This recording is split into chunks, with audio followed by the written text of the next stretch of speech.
वक्रतुंड महाकाय सूर्यकोटी समप्रभ निर्विघ्नं कुर्मे देव सर्व कार्येषु सर्वदा। नमस्कार मंडळी, मी पायल, आपलं पायल ज्वेलरी या यूट्यूब चॅनलवर आपलं मनापासून स्वागत आहे।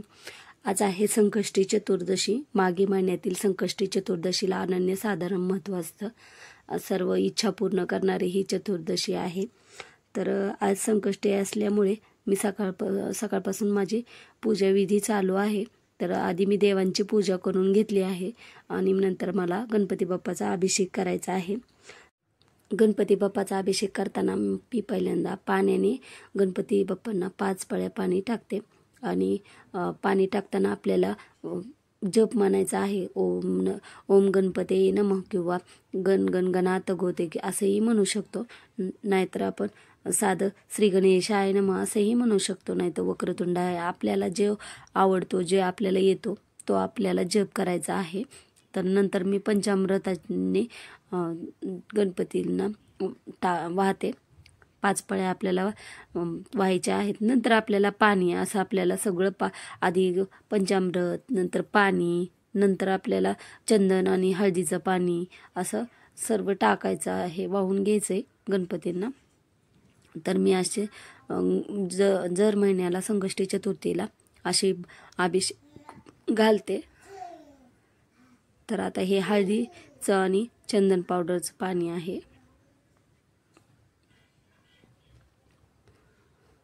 अभिषेकाला खरंच महत्त्व आहे आणि ही चतुर्दशी विशेष महत्त्व असतं। माघी महिन्यातील चतुर्दशीला उपवास करावा। उपवास केल्याने सर्व इच्छा पूर्ण होतात। भावपूर्ण भक्तीने इच्छा पूर्ण करणारे हे व्रत आहे। गणपतीचे नामस्मरण करावे। नामस्मरण केल्याने जीवनात आनंद मिळतो। तर आता पाणी, पंचामृत, आता असं पाणी, आता फूल, तांदूळ, साखर असं टाकून मी 5 वेळेस अभिषेक करून घेतला आहे गणपतींचा। आता फूल वाहू आणि नंतर मी पाणी वाहते आणि असा झाला आहे आपल्या गणपतींचा अभिषेक। तर मी दर महिन्याला असा अभिषेक करते, संकष्टीला आणि विनायक चतुर्दशीला पण करते।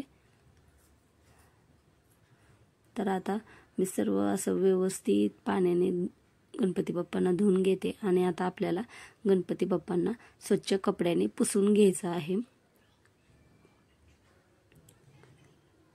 आता मी पुसून घेते आणि आता मी बाप्पांना ठेवण्यासाठी मांडणी करून घेतली आहे।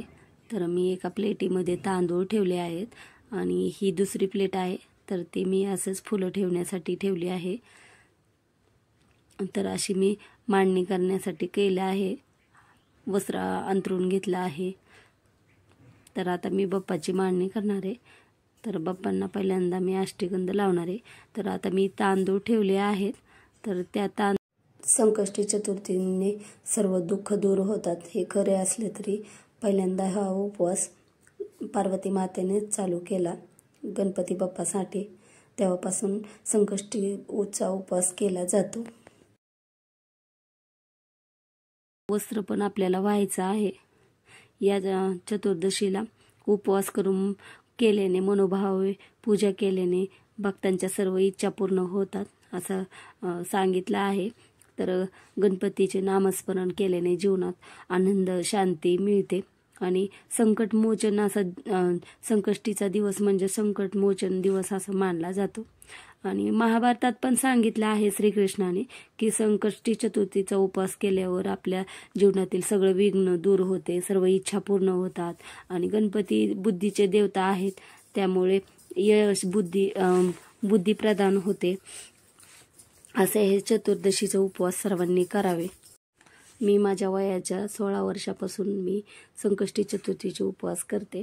आता ही मध्ये करतोय आणि मी मिठाच्या पण चतुर्दशी केल्या आहेत। रात्री उपवास सोडताना फक्त 21 मोदक करायचे, त्याच्यातील एक मिठाचा मोदक करायचा। तर मिठाच्या जोपर्यंत आपण ते 21 मोदक खाताना कितव्या नंबरला लागतो, जेव्हा लागेल तेव्हा आपण बास करायचं आणि ते राहिलेले मोदक गाईला द्यायचे। असे उपवास पण मी केले आहेत। खरंच खूप छान अनुभव येतो या उपवासाने। आणि या उपवास आपण रात्रीच सोडायचा असतो। या उपवासात चंद्रदर्शनाला खरंच खूप महत्त्वाचं आहे। चंद्राला अर्घ्य द्यायचे, रात्री पूजा करायची, चंद्र उगवल्यानंतरच आपल्याला हा उपवास सोडावा लागतो। आता या चतुर्दशीचा टायमिंग आहे 9:44 चंद्रोदय होणारे आहे, त्यामुळे आपल्याला 9:44लाच उपवास सोडायचा आहे पूजा करून, चंद्राची पूजा करून। तर आता मी दुर्वा वाहून घेतलेत, फुलं वाहून घेतले आहे। संडे असला की झोपण्याचा दिवस असतो, त्यामुळे उशिरा उठतात, त्यामुळे आरतीला मी एकटीनेच आरती करून घेतली। आज माझा आवाज खूपच बसला आहे, सर्दी नाही पण आवाजच बसला आहे। माझी आरती झाली आहे, तर तुम्हीही घ्या। तुम्ही आरती करता का संकष्टीला? मी आवर्जून 2 टाइम आरती करते। आज मला बाहेर जायचं होतं म्हणून मी लवकर उरकत होते, आरती करून घेतली पहिल्यांदा आणि नंतर मग मी बाहेर जाईल। तर मी ही आरती घेतली, श्रीलाही घ्यायला लावली। नैवेद्य काय मी रात्रीच बनवणार आहेत मोदक। आता फक्त मी गुळ खोबऱ्याचा आणि साखरेचाच नैवेद्य ठेवेल आणि खिचडी बनवली तर खिचडीचाही ठेवेल। नंतर मी रांगोळी काढायला घेतली आहे। रांगोळी आज मी साधीच काढणार आहे। आज संडे असल्यामुळे सगळेजण घरी असतात, मग त्यांची धावपळ चालू होते, त्यामुळे मग लवकर काढण्यासाठी मी आज साच्यानेच रांगोळी काढणार आहे। आणि हा माझा साचा खूप छान आहे, रांगोळी काढल्यावर खूपच छान दिसते। गणपती बाप्पा हे आहेत आणि आज चतुर्दशी आहे म्हणून मी गणपती बाप्पाची रांगोळी काढली आहे। तर छान वाटते रांगोळी अशी काढल्यानंतर। तर मी रांगोळीवर हळदी कुंकू टाकून घेते। कलरने रांगोळी काढली तरी मला हळदी कुंकू टाकल्याशिवाय असं अपूर्ण वाटतं, त्यामुळं तर अशी केली आहे मी गणपती बाप्पाची पूजा। तुम्हाला कशी वाटली नक्की सांगा।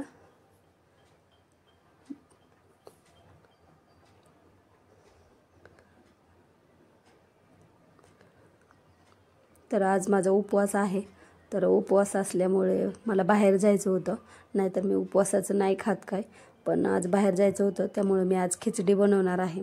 आणि सरांचा पायी उपवास आहे, मग सरांसाठी तर बनवावंच लागणार होती, त्यामुळं मग आज मी खिचडी बनवणार आहे। तर खिचडी बनवण्याची तयारी मी करूनच पहिल्यांदाच ठेवली होती। आज माझ्याकडून सकाळी मी साबुदाणा भिजू घातला, नाहीतर मी प्रत्येक वेळेस रात्री भिजू घालते। तर मी त्या खिचडीसाठी बटाटे कापून ठेवले आहेत, शेंगदाणे मिरची कापून घेतली आहे।